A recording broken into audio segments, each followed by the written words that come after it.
Days night. So you're doing this first one. And then Okay. it's me. And then We're it's gonna you. have to do the pointing thing again. And then it's me. And then it's I'm you. David Sosa. We're glad you're here with us on From Where We Are. Stories of news and culture. Oh, good afternoon. From Yeah, I could tell. Hold on, I'm not done. Sounds nothing like me. Really locked down. I could do impressions. Really? Good afternoon and welcome to From Where We Are. Stories of news and culture through the lens of USC in Southern California. I'm David Sosa, coming live for you from Studio B in USC and Berkeley Media Center. That's so good. Okay, let me hear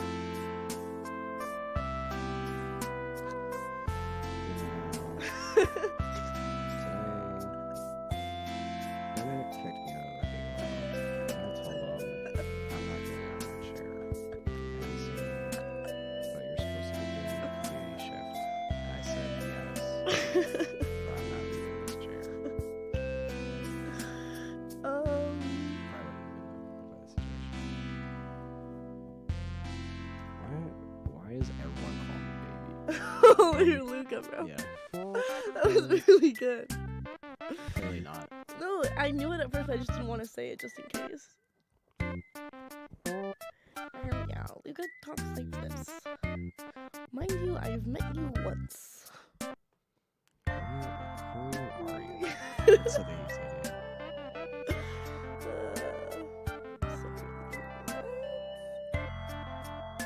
Were you with them on that little Manhattan beach trip this weekend? On Friday? Yeah, Oh, you were there. I was there. Why did you mention Luca then? He just said it was him and Luca. Might as well be. No, well, I mean, depending on the day, it was Oh, maybe this was Sunday actually. Sunday. I don't know, because no, they went to Palos Verdes. This was Friday. It was earlier in the day. A few days ago, I was really bored, and I was going I was looking at where all my friends were. Why was your ass on the market again? I was like, this motherfucker, it was like midday too. And I was like, Oh, Saturday? yeah. Oh, It was like it's. So why are you looking at my location? okay, because I'm nosy and I want to see where all my Second friends of are. all, it was because my family had came for the basketball game that day, and then after they're like, "Hey, is it?" Because they knew that I'd go there. They're like, "Hey, it's actually that good." And I said, "Actually, it is pretty good." So we went there. Okay. I was like, why is he here at like I get cold with myself. Stalker. I just like to make sure that my friends are safe, actually. Sorry, I won't ever ask if you're safe again. No, it's fine. You can check it out there. I don't have anything to hide. Oh, really? You don't have anything to hide. Oh, they can hear us talking. That's funny Who? on the stream. Wait, they can hear us talking?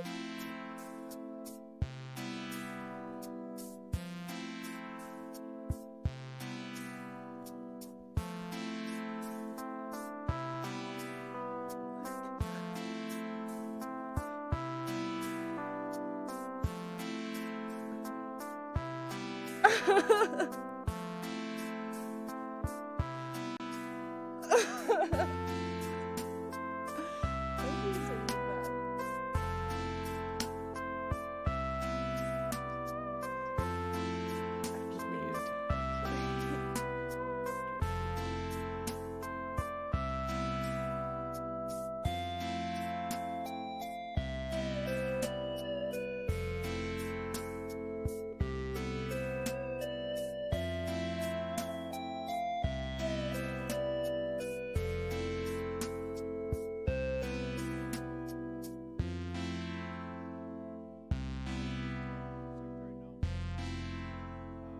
I'm really glad that a lot of my Republican colleagues talked about the disaster that in Mayorkas, your predecessor, created.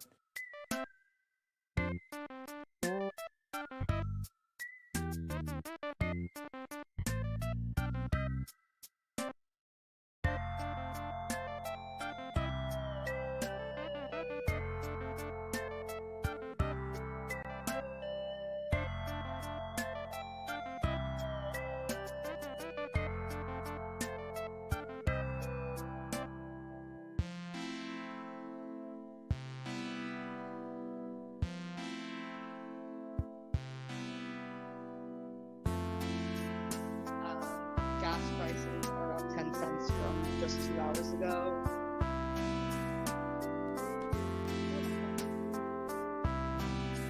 Thank God I made it. Anya, can you hear us? Yes, I can hear you guys. Yeah.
Good afternoon and welcome to From Where We Are, stories of news and culture through the lens of USC and Southern California. I'm David Sosa coming to you live from Studio B in USC Annenberg's Media Center.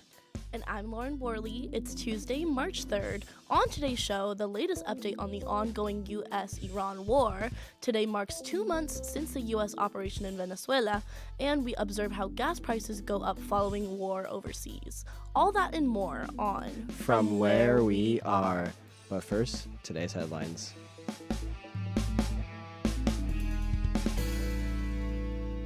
Six U.S. citizens were killed during the ongoing U.S.-Iran war, including 2 service members who were previously unaccounted for. The death toll in the Middle East rises to about 800 overall. U.S. Secretary of State Marco Rubio said attacks would intensify in Iran.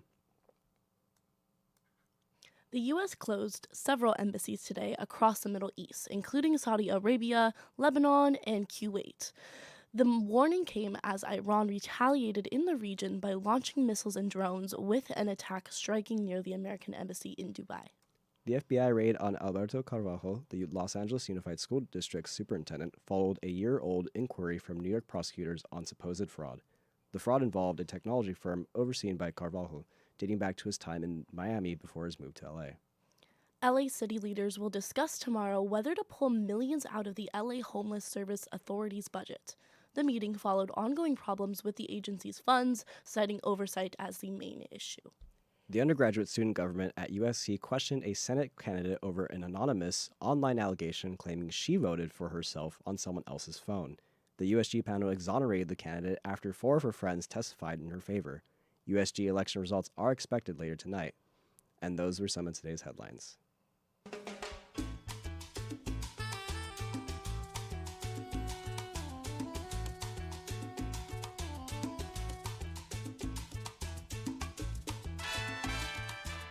Alage. This is the music of Alage. We'll tell you what it means in a minute. Ala J played last night at USC, and Sofia Contreras was there.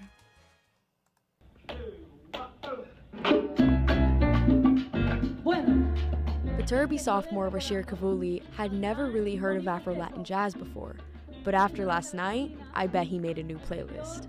First time, I've never listened to Afro-Latin music in my life. Yeah. Literally the crowd was bumping. He's here with his brother Rashawn Kavuli, also from Viterbi. I think it was awesome. I mean, but the Afro-Latin stuff was a different vibe. Like people got up and danced, and I got up and danced, and I felt like I could do that. It was fun, you know. The crowd of maybe 100 people, mostly all bumping, last night in the USC Carson TV Center, heard echoes of legends like the godfather of salsa, Johnny Pacheco, and the queen of salsa, Celia Cruz. This USC band performs only a couple times a semester, bringing remnants of the Afro-Latin diaspora from Cuba to Los Angeles through sound and rhythm. Led for almost 30 years by Aron Serfati and called Alage. Afro-Latin American Jazz Ensemble, and what we do is music from Cuba and Puerto Rico, and a couple of times we've done Colombian stuff and Dominican stuff. We've done some merengue. In salsa music, the rhythmic pattern known as clave guides a conversation between the percussionists, horns, and singers. But here, the ones producing the sounds were 20 USC Thornton students who have devoted their semester to collaborating, recomposing, and learning repertoire rooted in Afro-Cuban and broader Afro-Caribbean music traditions. At Thornton, Sarfati teaches Latin percussion and drum proficiency. In other words, he says he hits things for a living. He calls Alage a teaching band and hopes to offer students fresh perspectives on jazz. Their songs are transcribed and arranged by students to fit the instrumentation of the band. Sometimes they add new complexities, says director Aron Serfati. Jack Benson, one of our trumpet players, transcribed it and arranged it for our instrumentation, because Gonzalo's band is only 2 saxophones and 2 trumpets, and we have 3 saxophones, 2 trumpets, and 2 trombones. So it was an expanded orchestration. Expanding even out into the audience, Serfati creates a casual atmosphere. He sends jokes through the mic to the tech crew in the back. From the top of the performance to the end, he encourages people to get out of their seats and dance.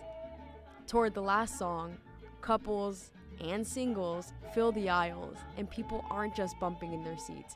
A few people in the back wave at others to join them until their conga line extended around the room. I tell you, Thornton, I always come out here every Mondays. These are some of the best. It's such a great story to start off my weeks, and it's genuinely so healing to my soul. Music really brings people together, and it brings such an illicit reaction out of people, right. And that's kind of what we saw today. Right. And for those of you who didn't get the opportunity to see them this time, or if you want to see them again, this Friday at 7 p.m., Alage will perform in Mudd Hall for USC's Latin Fusion Dance Club, Break On 2. So pay the band a compliment and bring your dancing shoes. So if you haven't experienced it live, do yourself a favor and come. For Annenberg Media, I'm Sofia Contreras.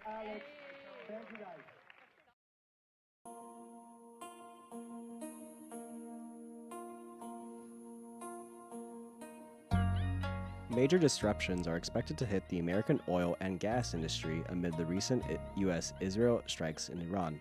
But how will this impact prices at Californian gas pumps? Anya Motwani reports. In the 4 days since the United States and Israel launched their attacks on Iran, gas prices in California have increased. The national average rose 11 cents a gallon yesterday, according to AAA. Los Angeles residents are worried about the economic impacts that war brings.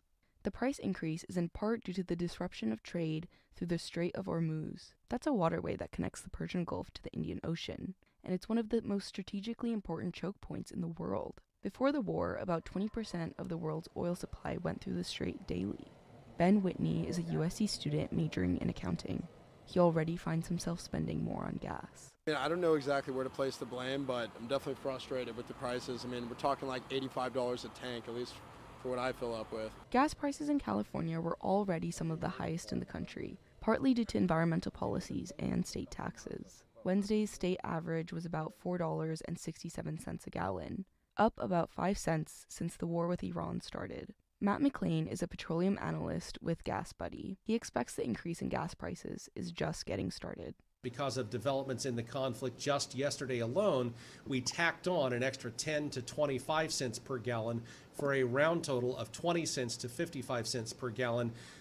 That secondary round probably sometime within the next week to 10 days or so. USC film and TV production student Kemp Connolly views the recent gasoline price hikes as a bad sign for prices in general. I also understand that when gas goes up, everything else goes up too, because it takes gas to move stuff to places, obviously. So yeah, no, not enthused about that. And with midterm elections coming up later this year and President Trump's approval ratings declining, any increase to an already high cost of living could impact how Americans end up voting. For Annenberg Media, I'm Anya Motwani. And now we're live with Anya Motwani here in the Media Center. Anya, how's it looking out there? Yeah, thank you. I'm at the Arco on the corner of Vermont Avenue and Exposition Boulevard, and honestly, it is pretty busy.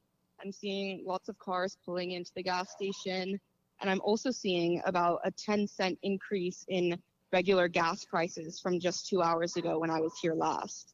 Oh my goodness. What kind of reaction are you hearing from drivers about this jump in gas prices? I'm hearing a lot of frustration, a lot of confusion, but mostly I think drivers are pretty resigned about the fact that gas prices are high. It's something that to some extent they're used to driving and living in California. Yeah, you mentioned that they might be used to it, but have you heard anyone say that they're considering alternatives like public transit or carpooling, especially with the Arco being right there next to the metro? Honestly, I'm not hearing a lot of people saying that they're going to be, stop driving as frequently or turn to public transportation, either because they need their car for work or public transportation options are not as accessible. So I think people will continue to be using their cars. And Anya, before we wrap it up, are there any signs that the prices might drop soon, or is this something us drivers should expect for a while? I think experts are predicting that there will be a 5 to 10 cent increase in gas prices daily as the war continues. So I think drivers should expect the situation to remain the same, if not, slightly worsen in the coming days. All right. Well, I believe that's all the time we have for today. But thank you so much for joining us, and thank you for your reporting as well. Thank you. Thank you.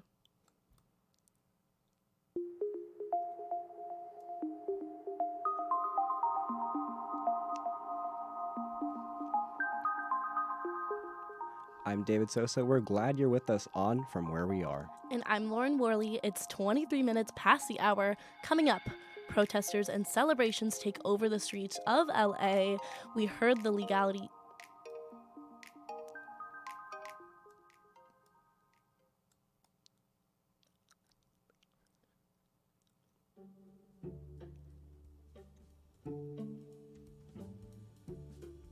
Okay.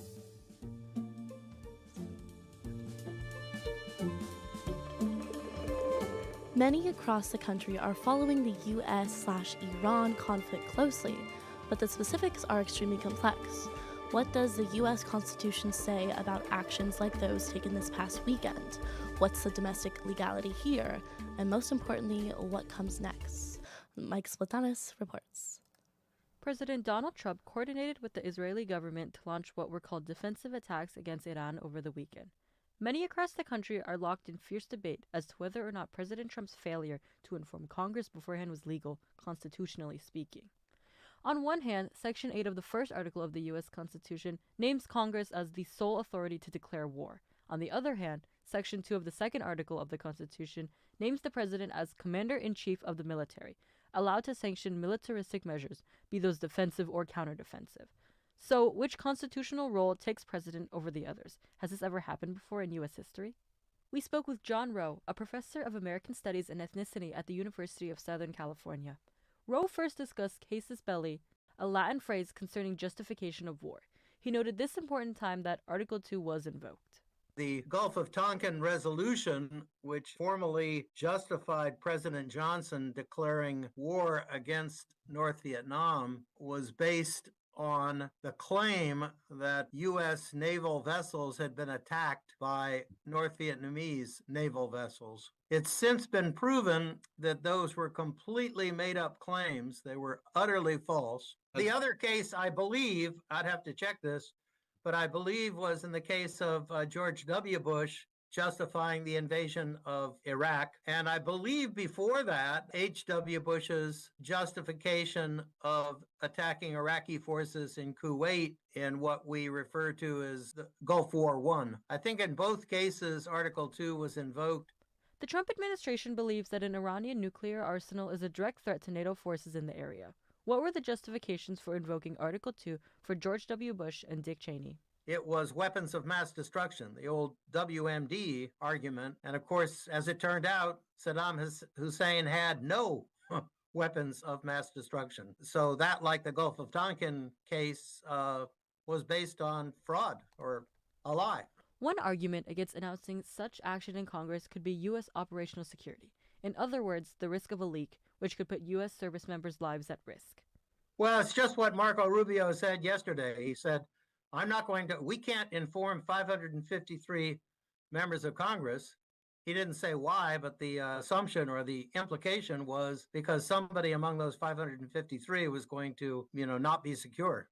One thing is for sure, the lines are blurred and the administration is unlikely to back down. For Annenberg Media, I'm Kaylee Iber. A small correction, that last story was reported by Kaylee Iber, with Spatanis helping as well.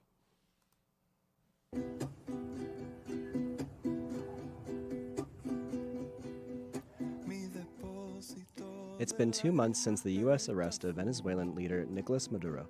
Lots has happened since, and lots of questions remain about Venezuela's future. Annenberg Radio News producer Val Vidal spoke with Raul Sanchez Uripauri, professor of legal studies at La Trobe University in Melbourne, Australia. Sanchez was born in Venezuela and has been following events there closely. 2 months after the capture of the president of Venezuela, Nicolas Maduro, there are still questions about whether Venezuela is going to be able to transition to a democratic government. I'm here today with Raul Sanchez Uripauri, a professor of legal studies in La Trobe University in Melbourne, Australia. So could you explain what's going on right now within Venezuela and the Delcy Rodriguez government? Venezuela is transitioning towards a change of guard. When Maduro was captured and he was removed and Delcy Rodriguez came into power as interim president, after the change of president, the regime moved quickly to both consolidate its rule within Venezuela, but also in terms of its ongoing cooperation and collaboration with the Trump administration for purposes of reestablishing the oil industry, reestablishing the economy, and also secure or guarantee a certain level of social and political peace in Venezuela so it can achieve longevity. So what are the challenges that Rodriguez is facing right now? So right now you have within Venezuela two main challenges for the Delcy Rodriguez government. One has to do with its own coalition, because after the capture of President Maduro, the Rodriguez brothers, so to speak, and the elite that's connected to them became the so-called winning faction within the change of administration. They control power now, but that doesn't mean that the other different factions within Chavismo don't want their share as well. Diosdado Cabello Rondon, who has very strong connections, particularly with the security apparatus. The other is the military. We know, for a very long time, the Venezuelan military has been or has grown accustomed to not only play an important role in terms of security, but most importantly also in all different areas of the economy in Venezuela. So they have their expectations of their own. So those are two very powerful entities. There is a wider community of people that live within Chavismo as a political movement, many of whom have been told for 25 years that the U.S. is the devil to confront. And now the regime is collaborating with Trump. So, of course, there is quite a bit of cognitive dissonance there. And it's a potential, of course, for tensions within Chavismo. Internationally, we also have another really interesting situation for the Delcy Rodriguez government. Because one is, of course, to secure an ongoing collaboration with the Trump administration, and that presents challenges of its own. At the same time, they have all the different relations they had prior to the incidents of January the 3rd that they have to negotiate with. And the oil sector is very powerful, it's very important, has a voice of its own. It doesn't necessarily represent the voice and the preferences of the Trump administration. We've already seen that at different points. So we need to pay attention as well to what happens there. Who are the key companies that end up being favored? I don't think it's a coincidence that we see a return, for example, of companies not only from the United States, but also from different Western European countries. What is the role of the opposition? The opposition also plays in this game. And what do I say by this? Well, the main leader, without a doubt, continues to be Maria Corina Machado. Also consider the main nemesis from the regime. They know she's popular. They know she's well organized. They know she needs to be either neutralized or controlled. So she has a criminal accusation, and that is used, of course, as a bargaining chip as well in terms of any negotiation considering her return. So, what are the expectations we could have regarding elections in Venezuela? If you read between lines, which are, when you read the declarations, for example, of Jorge Rodriguez, he actually doesn't say anything. He doesn't say elections won't take place. What he says is the conditions needs to be there first. But that's very tricky. I mean, and also says that elections need to happen at the regular schedule. You read between the lines, and what he's indirectly saying is, let's work on negotiating and bargaining about the key institutions and forget about elections now. They will happen down the road. So if that was the case, we wouldn't be talking, for example, about elections in months, not even in a year or two. We'd be talking about much longer. I mean, theoretically, the Maduro period, 6 years from the moment that he was, quote unquote, elected in the fraudulent elections of 2024. The Delcy Rodriguez administration is buying time. They want as much time as possible to recover the economy, to make the economy more prosperous, because as Venezuela recovers, they can also send the message that, hey, the problem was not Chavismo or us. The problem was Maduro.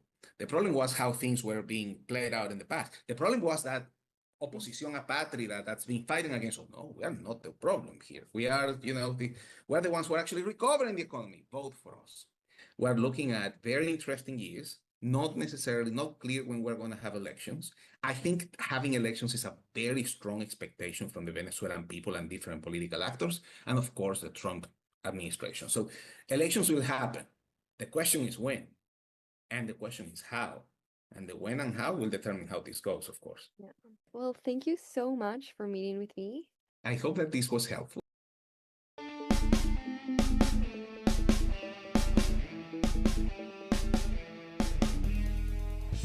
And that's all the time we have for on today's From Where We Are. Amy Contreras executive produced today's show. Val Vidal produced today's show. We also had help from Sean Spall, Sofia Contreras, Anya Motwani, and Kaylee Iber.